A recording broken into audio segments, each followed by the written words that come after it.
একেবাৰে কম সময়ৰ ভিতৰতে ঘৰতে এনেকৈ ছফ্ট আৰু স্পঞ্জি ৰসগোল্লা কেনেকৈনো বনাব পাৰি আজি দেখাওঁ বোলক। ইয়াৰ কাৰণে মই 1 কাপ চেনি, 1.5 কাপ পানী আৰু ইলাইচি দি প্ৰথমে মই চাচনিখিনি তৈয়াৰ কৰি লৈছোঁ। প্ৰায় মই এয়া 1.5 লিটাৰমান গাখীৰৰ চানা লৈ লৈছোঁ।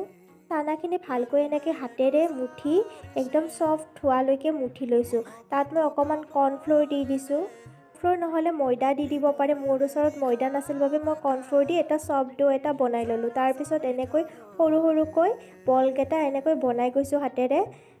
এতিয়া মই পেন এখনত 1 কাপ চেনি আৰু 3-4 কাপমান পানী দি দিছোঁ।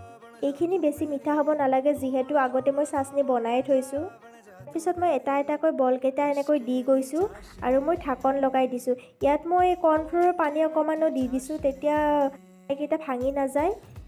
আৰু এয়া দেখিছেনে কি ধুনীয়া হৈছে মিঠাইকেইটা, একদম ধুনীয়াকৈ ডাবুল চাইজত ফুলি আহিছে। তাৰপিছত মই এটা এটাকৈ উঠাই আনি চাচনিত দি দিলোঁ আৰু এয়া প্ৰায় 4-5 ঘণ্টা সময়ৰ কাৰণে ৰাখিব লাগে। যিমান দেৰিলৈকে ৰাখিব পাৰে সিমানেই ভাল হয় খাবলৈ। তেতিয়া চেনিটো ভালকৈ এবজৰ্ব কৰি লয় আৰু এয়া ৰসগোল্লা ঘৰতে ইমান ধুনীয়াকৈ কম সময়ৰ ভিতৰতে বনাব পাৰি। খাবলৈ বহুতেই সোৱাদ হয়। আপোনালোকেও এনেকৈ এবাৰ ট্ৰাই কৰিবচোন ঘৰতেই।